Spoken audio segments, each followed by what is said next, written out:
Bonjour ou bonsoir, c'est selon. La paix soit avec vous dans le nom de Jésus. Depuis des années, Dieu me parle du pays, le Gabon, notre pays. J'ai donné certains messages, peut-être pas totalement, mais je l'ai fait pour que ceux qui ont des oreilles entendent. Et d'autres que j'ai gardés depuis longtemps, mais aujourd'hui je me sens comme oppressé parce que Dieu veut que je parle à son peuple.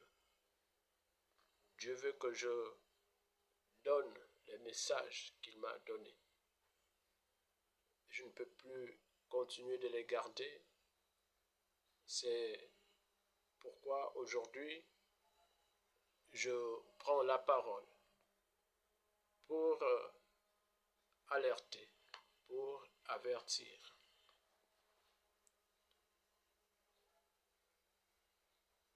Comme je l'ai souvent dit, les choses de l'esprit sont compliquées, pas faciles à expliquer, mais seuls les hommes de l'esprit comprennent. Je ne suis pas un politicien. Je n'ai aucune envie même de faire la politique. Je suis un homme de Dieu et Dieu me donne les messages pour parler à son peuple. Alors ce que je viens vous dire ne vient pas d'un homme, mais de Dieu. Comme je l'ai dit tantôt, depuis des années, Dieu me parle de notre pays, le Gabon, pour parler à son peuple. Parce que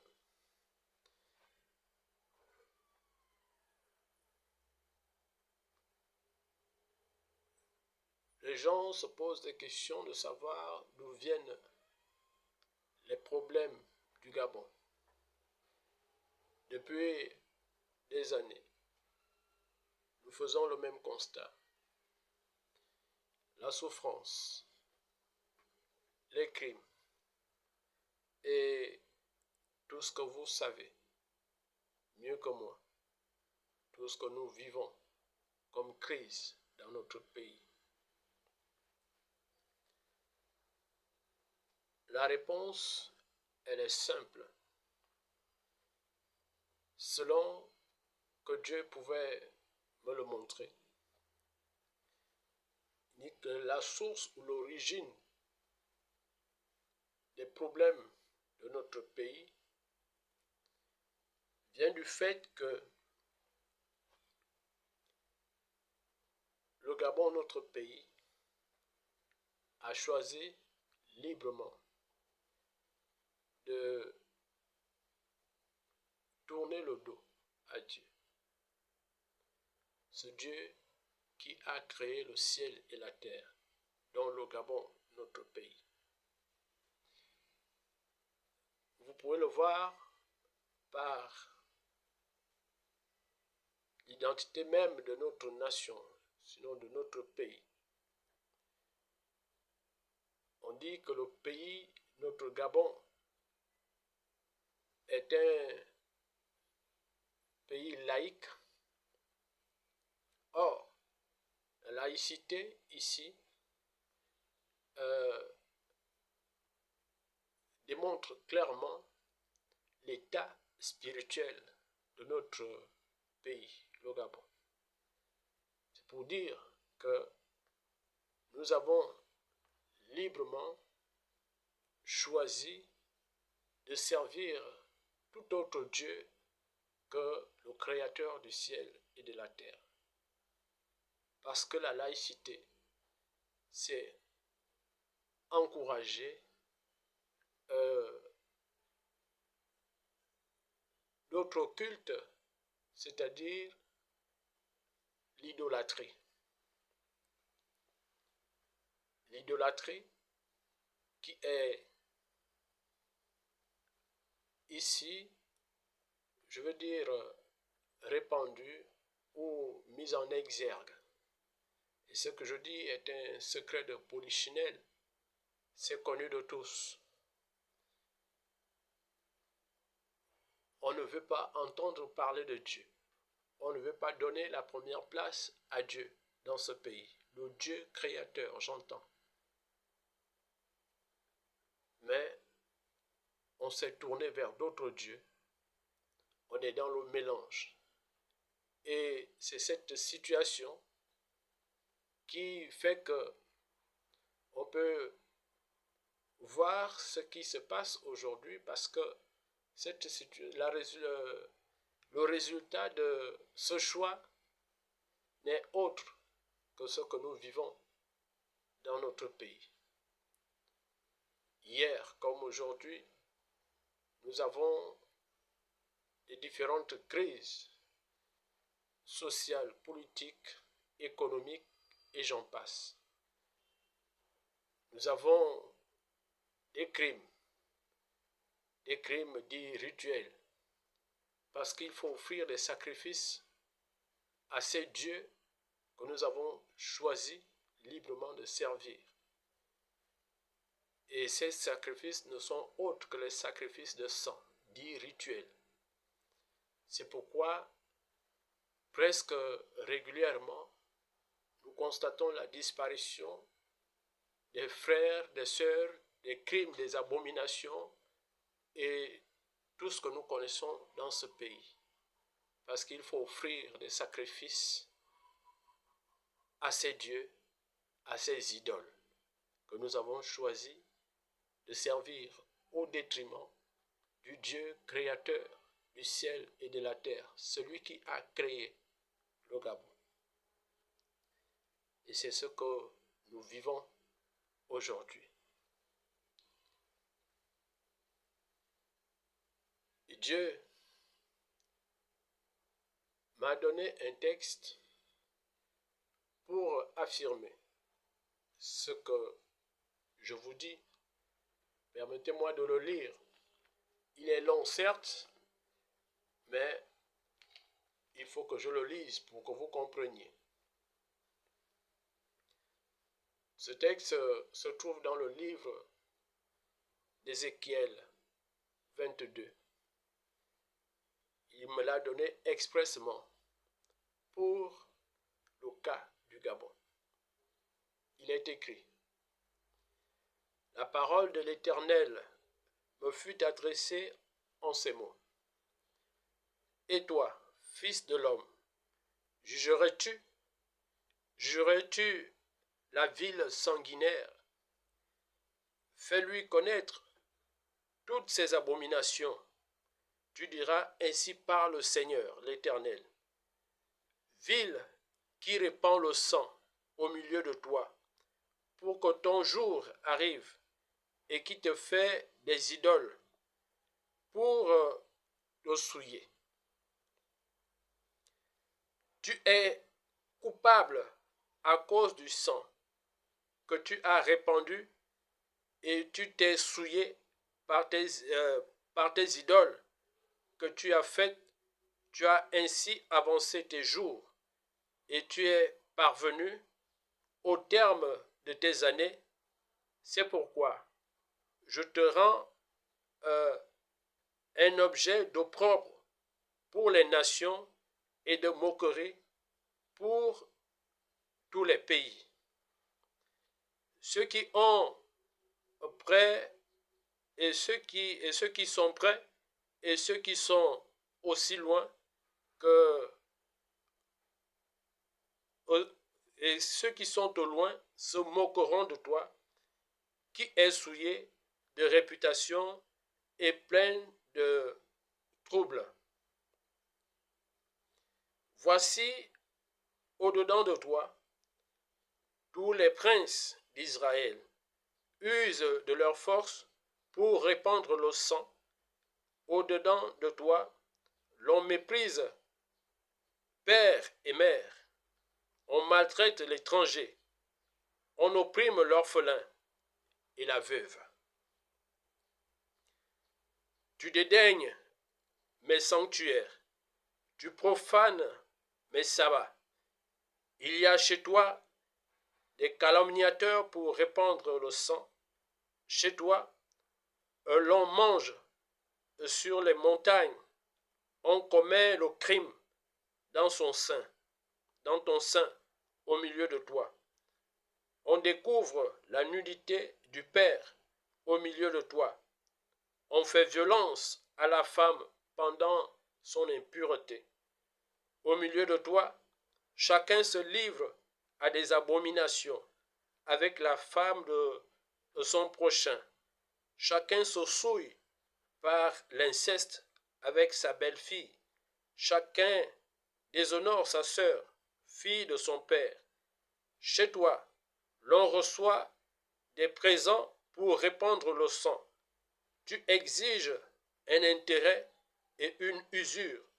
Tu dépouilles ton prochain par la violence, et moi, tu m'oublies, dit le Seigneur l'Éternel. Voici, je frappe des mains à cause de la cupidité que tu as eue et du sang qui a été répandu au milieu de toi. Ton cœur sera-t-il ferme?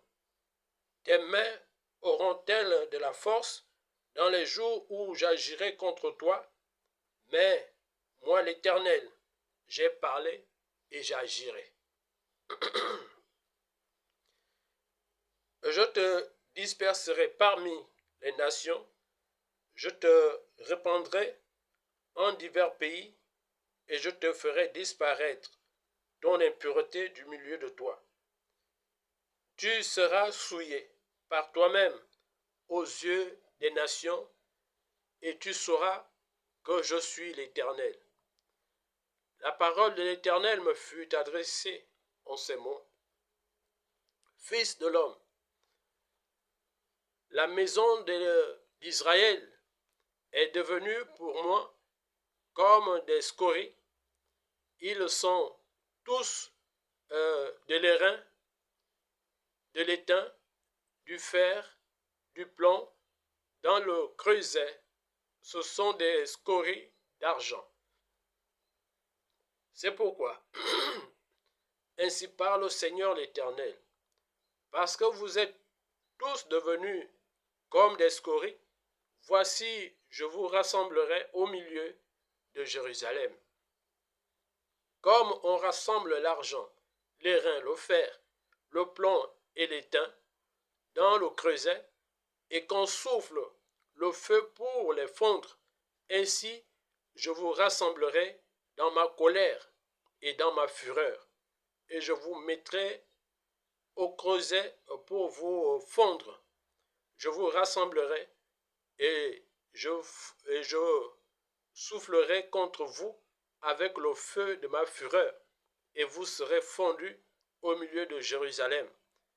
Comme l'argent fond dans le creuset, ainsi vous serez fondus au milieu d'elle. Et vous saurez que moi, l'Éternel, j'ai répandu ma fureur sur vous. La parole de l'Éternel me fut adressée en ces mots.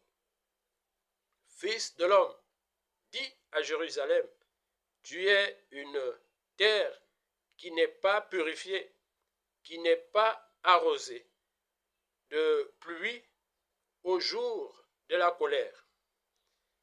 Ces prophètes conspirent dans son sein, comme des lions rugissants qui déchirent leur profit. Ils dévorent les âmes, ils s'emparent des richesses et des choses précieuses. Ils multiplient les veuves au milieu d'elles. Ces sacrificateurs violent ma loi et profanent mes sanctuaires. Ils ne distinguent pas ce qui est saint de ce qui est profane. Ils ne font pas connaître la différence entre ce qui est impur et ce qui est pur. Ils détournent les yeux de mes sabbats et je suis profané au milieu d'eux. Ces chefs sont dans son sein comme des loups qui déchirent leur proie. Ils répandent le sang, perdent les âmes pour assouvir leur cupidité. Et ces prophètes ont pour eux des enduits de plâtre, de vaines visions, des oracles menteurs. Ils disent, ainsi parle le Seigneur l'Éternel, et l'Éternel dit, et l'Éternel ne leur a point parlé. Le peuple du pays se livre à la violence, commet des rapines, opprime les malheureux, et l'indigent foule l'étranger contre toute justice. Je cherche parmi eux un homme qui élève un mur, qui se tienne à la brèche devant moi en faveur du pays, afin que je ne le détruise pas, mais je n'en trouve point. Je répandrai sur eux ma fureur, et je les consumerai par le feu de ma colère. Je ferai retomber leurs œuvres sur leur tête, dit le Seigneur l'Éternel. Voici, bien-aimés, la situation du pays retracée dans ce passage que je vous invite à méditer chez vous.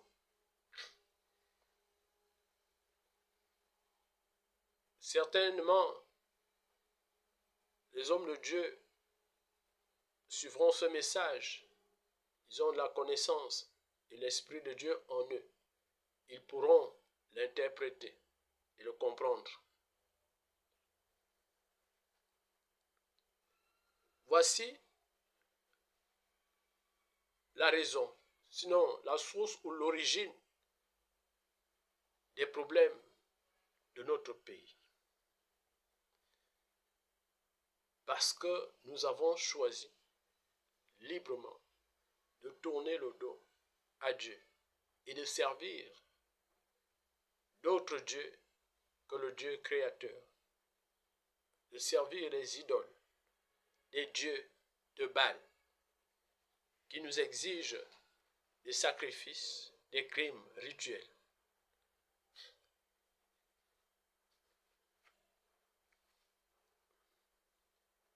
Et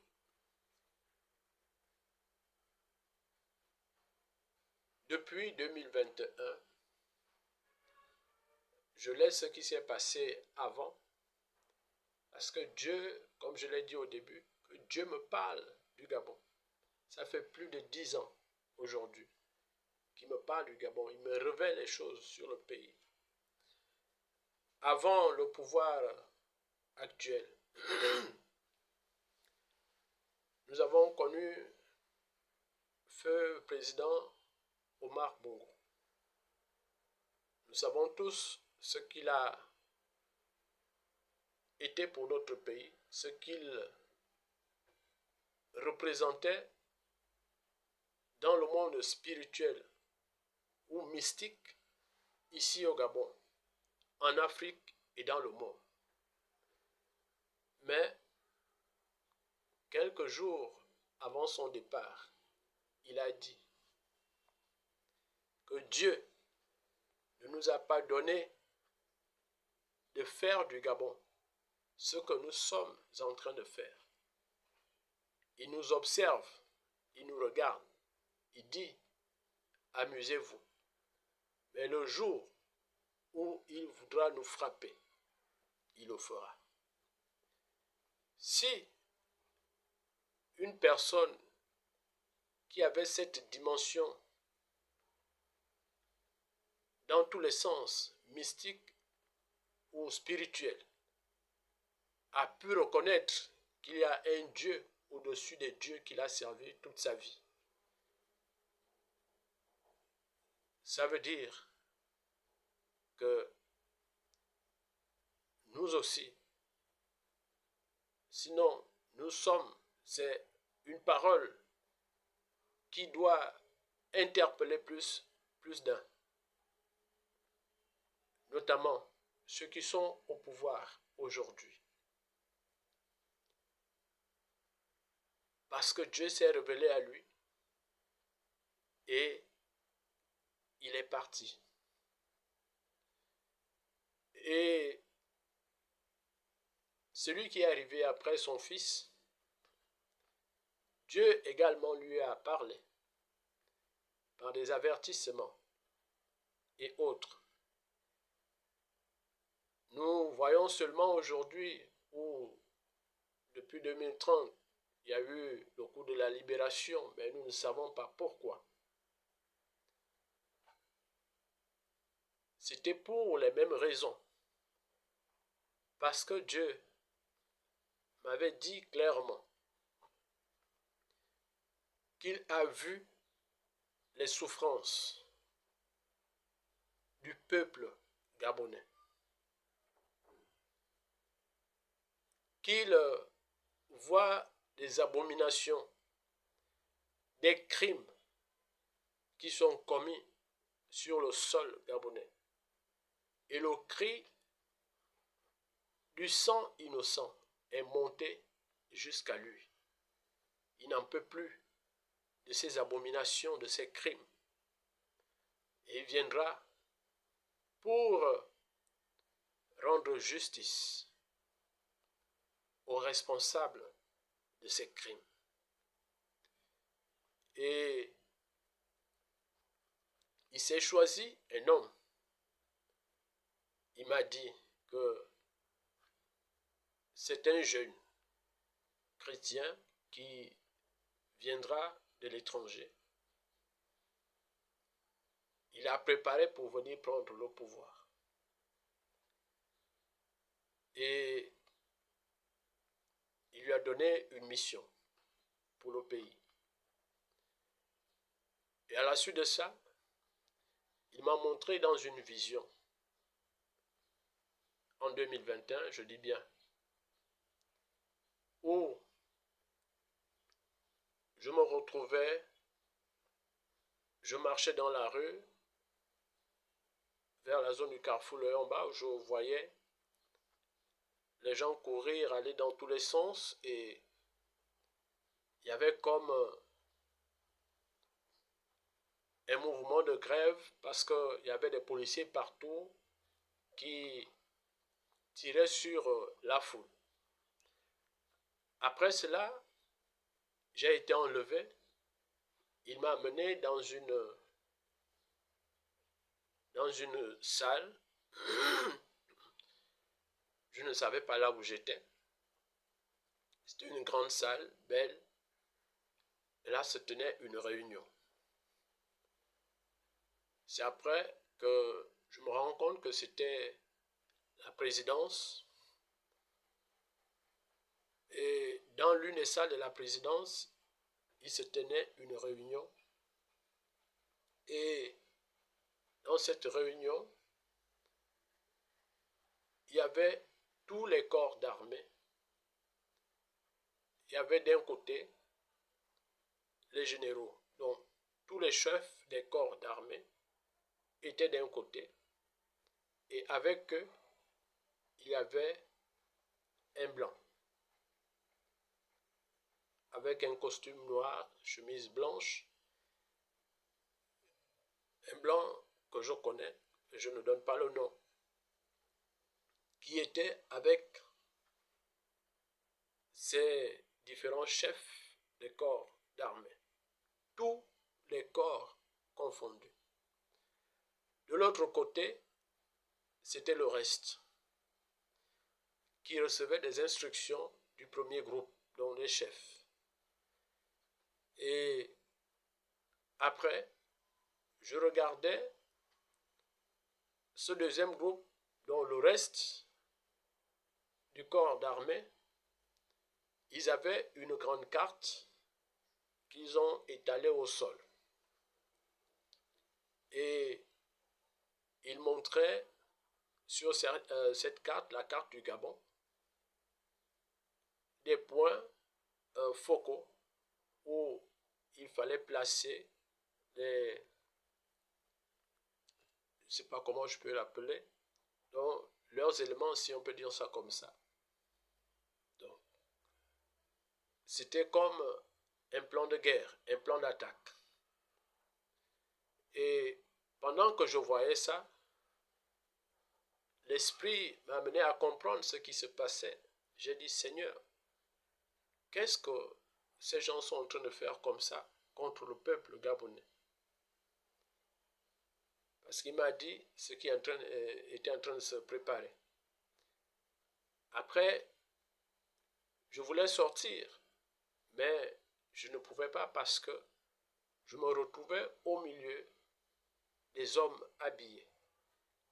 À un moment donné, je me suis rendu compte qu'on n'était plus à la présidence, mais c'était comme dans un camp militaire. C'était un grand hangar et les hommes habillés, armés, étaient partout. C'était l'armée, donc tous les corps confondus. Et là où on était, il y avait des gens qui faisaient la garde, donc je ne pouvais pas sortir. Les gens étaient partout armés. Alors j'ai commencé à prier dans mon cœur. Je demandais au Seigneur, si tu me fais sortir de là, tu me rends invisible pour que je parte d'ici.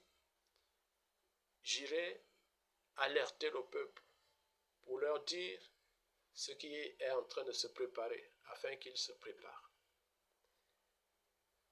C'était comme un contrat entre Dieu et moi. Il a exaucé ma prière. Il m'a rendu invisible et je suis sorti. Donc, en sortant, j'ai commencé à courir. J'ai regardé derrière, vraiment. J'ai vu comme une autre image dans la maison. C'était comme un château, mais au milieu de la forêt. J'ai commencé à courir pour alerter, pour annoncer le message. Je suis sorti du rêve, sinon de la vision. Malheureusement, j'ai gardé ce message un temps, jusqu'à ce qu'il m'amène à parler. J'ai parlé et quelques mois plus tard, nous avons assisté au coup de la libération, ce qu'il me montrait dans la vision. Il m'a dit clairement que la libération du Gabon ne viendra pas d'un homme, mais lui-même, il viendra pour libérer le Gabon. Et c'est ce que nous avons connu en 2023, par le coup de la libération. Parce que il aime le Gabon. Il aime le Gabon. Et c'est pourquoi il garde ce pays dans la paix. Au-delà de tout ce que nous pouvons vivre, nous sommes toujours en paix. Il y a des situations que nous avons connues. Si c'était dans d'autres pays, ça allait conduire à des guerres civiles et autres. Mais parce que Dieu aime le Gabon, il nous garde toujours dans la paix. Et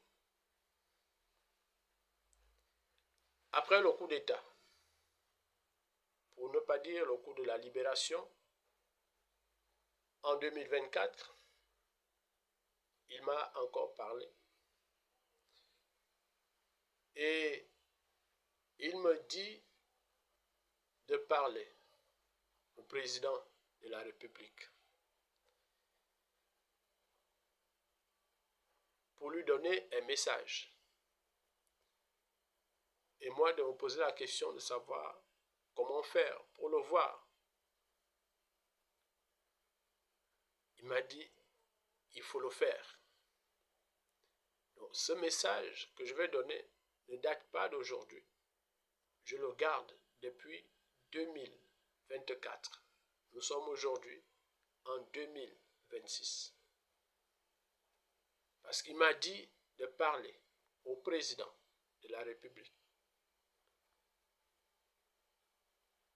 J'ai fait ce qui était de mon pouvoir. Ben, je n'ai pas pu. Et le seul moyen qui me reste aujourd'hui, c'est ce que je fais aujourd'hui. Utiliser les réseaux sociaux pour lui adresser ce message. Parce que je ne peux plus le garder. Et tous ces derniers temps, les messages se multiplient. Et je suis donc obligé de parler. Il m'a dit, je prends encore la parole de Dieu à témoin, parce que c'est l'autre parole qu'il m'a donnée pour le Gabon. Cette parole se trouve toujours dans le livre d'Ézéchiel, cette fois-ci dans le chapitre 33. Je vais lire seulement les 9 premiers versets. Il est écrit, « La parole de l'Éternel me fut adressée en ces mots. Fils de l'homme, parle aux enfants de ton peuple et dis-leur, lorsque je fais venir l'épée sur un pays et que le peuple du pays prend dans son sein un homme et l'établit comme sentinelle, si cet homme voit venir l'épée sur le pays, sonne de la trompette et avertit le peuple. Et si celui qui entend le son de la trompette ne se laisse pas avertir, et que l'épée vienne surprendre son sang, sera sur sa tête. Il a entendu le son de la trompette et il ne s'est pas laissé avertir. Son sang sera sur lui. S'il se laisse avertir, il sauvera son âme. Si la sentinelle voit venir l'épée et ne sonne pas de la trompette, si le peuple n'est pas averti et que l'épée vienne enlever à quelqu'un la vie, celui-ci périra à cause de son iniquité. Mais je redemanderai son sang à la sentinelle. Et toi, fils de l'homme, je t'ai établi comme sentinelle sur la maison d'Israël. Tu dois écouter la parole qui sort de ma bouche et les avertir de ma part. Quand je dis aux méchants, méchant, tu mourras. Si tu ne parles pas pour détourner le méchant de sa voie, ce méchant mourra dans son iniquité et je te redemanderai son sang. Mais si tu avertis le méchant pour le détourner de sa voie et qu'il ne s'en détourne pas, il mourra dans son iniquité et toi, tu sauveras ton âme. Voici aujourd'hui ce qui m'amène à parler. Parce que j'ai cherché par tous les moyens à vous atteindre, Monsieur le Président, et je n'ai pas pu. Mais comme je dois me soumettre à la volonté de Dieu et libérer le message, je suis donc obligé. C'est ce seul canal qui me reste. Alors, le Seigneur me dit qu'il vous a choisi. Il vous a établi. Et il vous a donné une mission. Vous êtes un général. Vous savez ce que c'est qu'une sentinelle et quel est son rôle. Et c'est ce que je suis et c'est ce que je fais. La mission qu'il vous a donnée est de restaurer la dignité des Gabonais, de développer ce pays et surtout de garder la paix et l'unité du peuple gabonais. Pourquoi?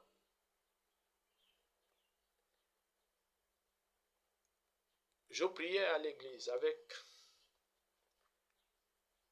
les frères en 2024, après un jeûne, et l'Esprit est descendu à parler pour dire,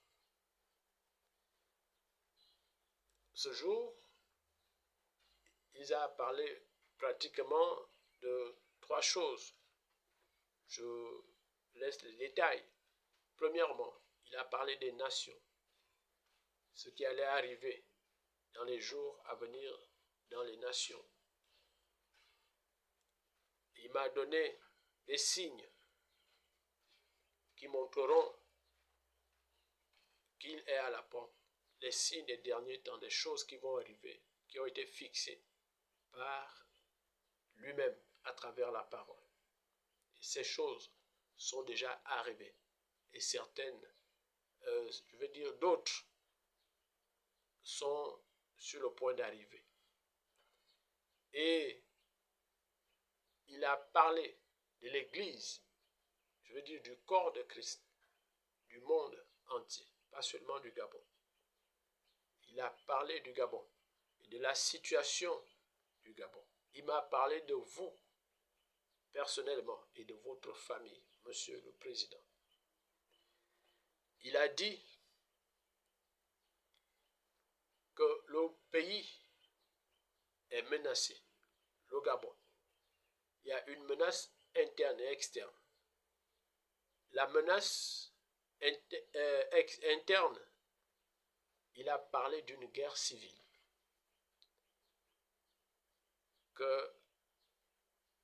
Qu'il est possible qu'il y ait une guerre civile au Gabon, mais que nous devons tout faire pour l'éviter.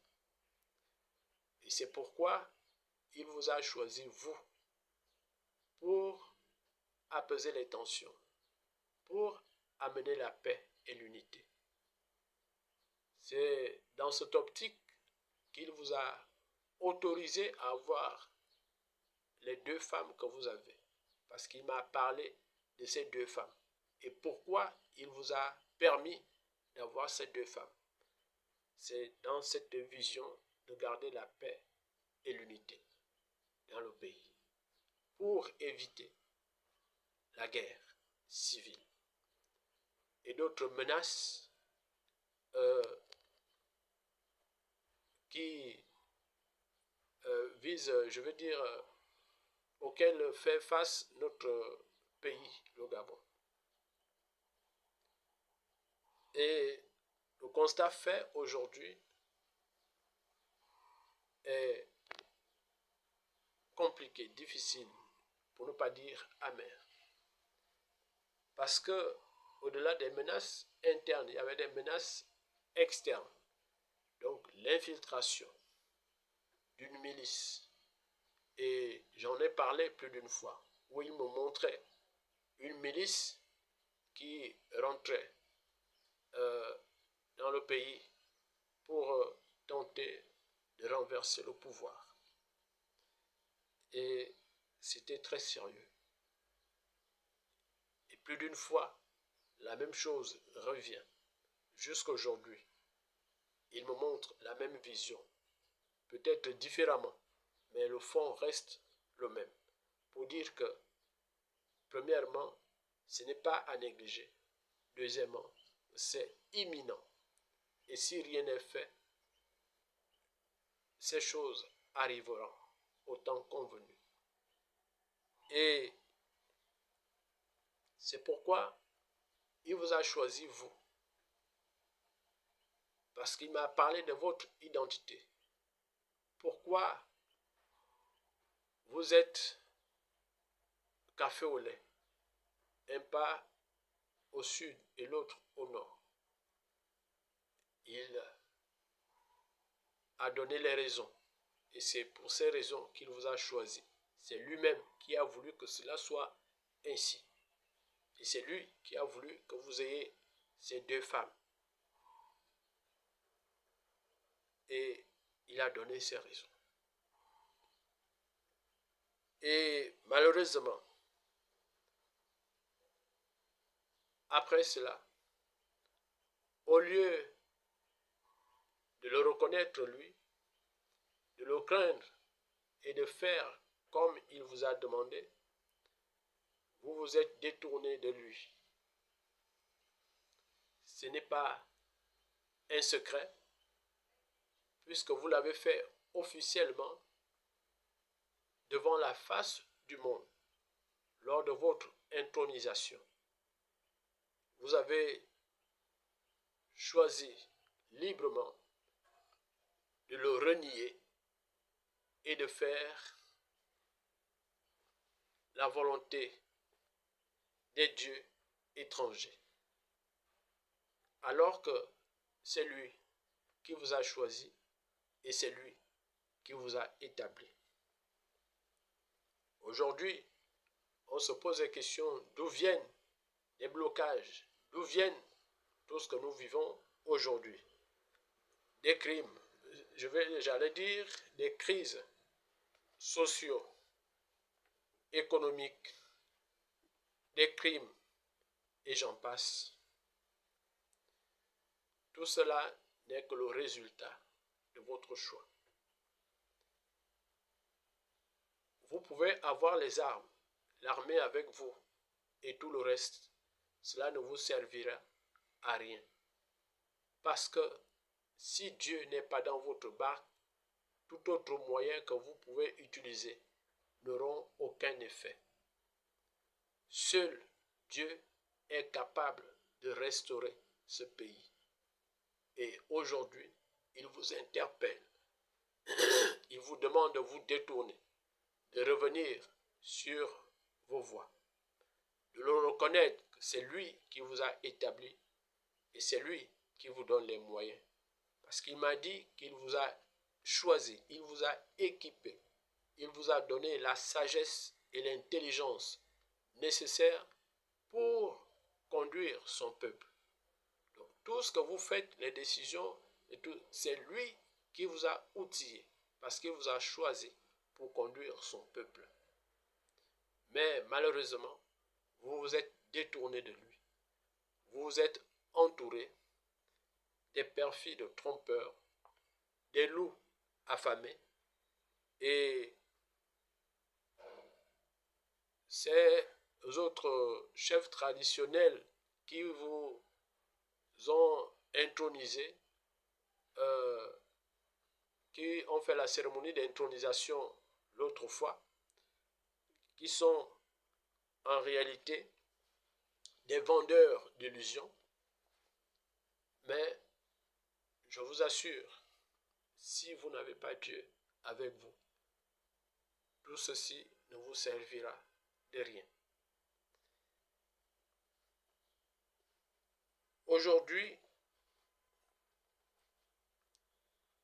Dieu fait une seule chose pour éviter tous les malheurs que nous vivons.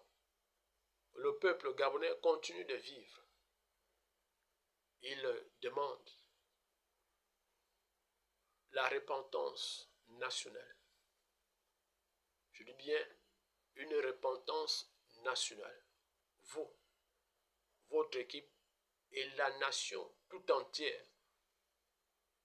Je ferai un autre message pour l'Église, parce que l'Église, le corps de Christ du Gabon, a aussi un rôle à jour. Il y en a qui sont autour de vous, mais qui ne vous disent pas la vérité pour préserver leurs intérêts. Pendant que Dieu donne des messages, eux, ils vous disent le contraire.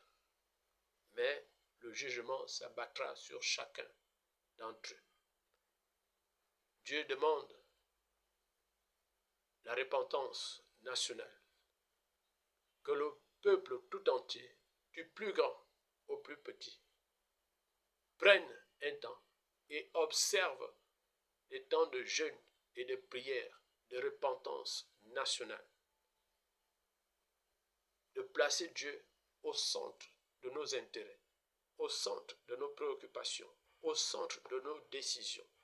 Ce n'est que par ce moyen que le pays retrouvera la paix, la stabilité, le développement et tout ce que nous souhaitons de bien pour cette nation. Toute autre chose que nous pouvons faire en dehors de ce Dieu sera nul et sans effet. Et ce que nous vivons aujourd'hui ne fera que s'empirer.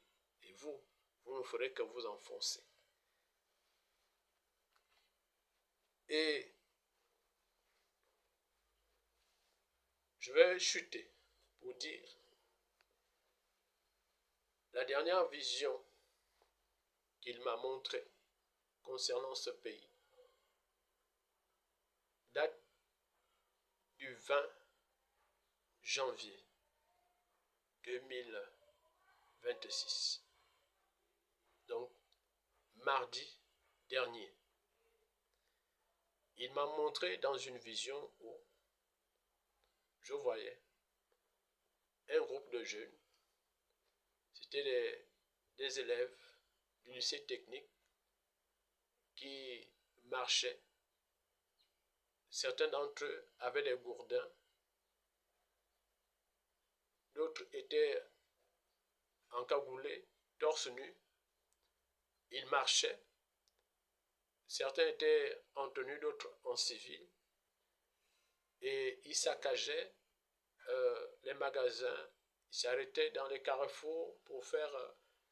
Bon, il y avait une certaine violence que je pouvais observer, comme ils ont l'habitude de le faire. Mais au fur et à mesure que la vision passait, le mouvement aussi prenait de l'ampleur. À un moment donné, je me suis retrouvé dans un bus où il y avait plein de jeunes. Et on me montrait dans un coin du bus dans lequel j'étais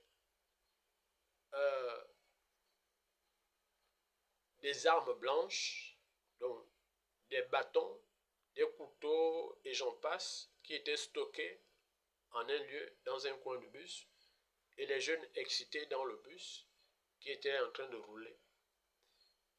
Et on avançait. Et comme je l'ai dit, au fur et à mesure que le temps passait dans la vision, le mouvement prenait de l'ampleur, les gens venaient de plus en plus nombreux. Et je voyais une grande foule qui marchait. Ce n'est pas la première fois que j'en parle. Je l'ai déjà dit, là c'est une autre vision avec d'autres informations qui n'étaient pas dans la première. Et je voyais comme des voitures qui escortaient ce groupe de personnes qui marchaient. Et il y avait comme des chaînes de télévision qui faisaient le reportage pour retransmettre la chose en direct. Et devant, moi j'étais toujours dans le bus. Devant moi, je pouvais voir, parce que nous sommes arrivés dans la zone du PK7, au petit rond-point là, entre le PK7 et le PK8, il y a un petit rond-point là. Devant, vers le marché banane, nous on était avant le rond-point, je pouvais voir devant un convoi de chars. Et avant même les chars, il y avait des voitures qui nous dépassaient parce que les voitures venaient derrière nous pour nous dépasser le bus dans lequel j'étais. Et dans ces voitures, c'était des particuliers, des doubles cabines, des bâchés. Voilà, il y avait comme ce qu'on voit généralement chez les djihadistes, chez des hommes encagoulés, des rebelles en un mot. Et ils étaient lourdement armés. Ils avaient des fusils, des canons, des lance-roquettes, des trucs de ce genre. Comme vraiment ce qu'on voit souvent avec des djihadistes dans les télévisions et autres. Et devant se trouvait un convoi de chars, des blindés, des voitures de l'armée. Je ne connais pas comment on les appelle. Mais ce convoi était tellement long, des chars, le matériel que je voyais, je n'ai jamais vu ça au Gabon. Vraiment, je n'ai jamais vu ça au Gabon. De toute ma vie, depuis que nous voyons des défilés au Gabon, je n'ai jamais vu des chars. Et quels chars? Des chars avec des chaînes comme des roues. Donc c'était une armée qui était vraiment bien équipée. C'était, en tout cas, ça ne ressemblait pas à l'armée gabonaise. Et ils étaient lourdement armés. Des camions pleins de soldats et autres. C'est comme ça que ceux qui étaient de notre côté, le convoi dans lequel j'étais, ont aperçu ceux qui étaient devant et ils ont essayé de dévier au niveau du rond-point de la route de Bisségué. Et c'est comme ça que les autres devant les ont vus et se sont arrêtés pour les poursuivre. Et parmi ceux-là, il y avait des noirs et il y avait un blanc. Ce blanc, dont le visage est connu mondialement, je ne dirai pas son nom, ils sont descendus pour aller à la poursuite du premier convoi, donc le convoi dans lequel j'étais. Et je peux dire, il y a eu d'autres détails après, mais je vous dis l'essentiel, le plus important de la vision. Donc, pour comprendre derrière, c'est que Dieu ne peut pas montrer la même chose une fois, deux fois, trois fois. Dire que le Gabon est sous la menace d'une guerre. Comme je l'ai dit tantôt, je ne l'ai pas inventé, je n'ai pas choisi. Je dis ce qui m'a été révélé par Dieu. Il y a des menaces internes et externes. Donc ça peut éclater à n'importe quel moment. Et pour résoudre ces problèmes, on n'a pas besoin de la force. Parce que la force ne fera qu'envenimer, sinon enfoncer la situation. C'est pourquoi Dieu appelle le peuple gabonais à la repentance. À la repentance nationale. Du plus grand au plus petit. Tous, chrétiens ou non chrétiens, le peuple doit se repentir. Parce que, au cas contraire, le pire arrivera. Il me l'a clairement dit. Que ce qui se passe dans les nations, le Gabon ne sera pas épargné. Il frappera parce qu'il vient pour juger les nations. Tous ceux qui lui ont tourné le dos et ont choisi d'opprimer le peuple, il vient pour la justice. Et pour éviter cela, l'Église doit jouer un rôle fondamental, la prière. Ce n'est pas ce que on a l'habitude de voir, où on va appeler les représentants de l'Église à les faire. Ce n'est pas un problème de représentants de l'Église, c'est un problème national. Ce n'est pas un problème de grand ou de petit, parce qu'il y a dans ce pays des hommes de Dieu à qui Dieu parle. Donc, s'il faut résoudre ces problèmes, il faut mettre ces gens devant. Ce n'est pas des gens qu'on va appeler pour le plaisir, pour venir faire comme on a l'habitude de faire, dire que c'est des grands, c'est des petits. Ce n'est pas un problème de grand ni de petit, mais un problème national. Et Dieu lui-même conduira ces choses, ces moments, et révélera qui doit le faire. Parce que il a demandé un travail express au président de la République. Qui doit faire pour renoncer à tout ce qu'il a fait le jour de son intronisation et de reconnaître Dieu comme seul maître dans sa vie. Vous pouvez mépriser ma personne ou ignorer mes propos, mais si je suis un homme de Dieu et que je prie un Dieu vivant, que c'est lui qui m'a donné tout ce que je viens de livrer, vous verrez ces choses s'accomplir en leur temps et vous saurez que l'Éternel est Dieu. Je vous prie donc de m'aider, vous qui écoutez ce message, de le répandre, de le partager, afin qu'il puisse arriver au bon endroit. Que les Gabonais prennent ce message au sérieux. Ce n'est pas le premier que je donne comme avertissement.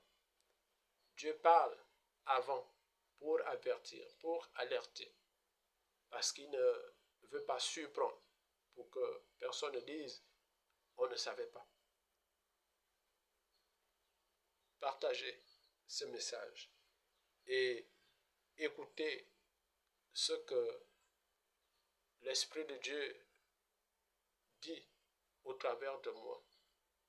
La Bible dit, si vous entendez sa voix, n'endurcissez pas votre cœur. Que celui qui a les oreilles entende. Soyez richement bénis. Au nom de Jésus.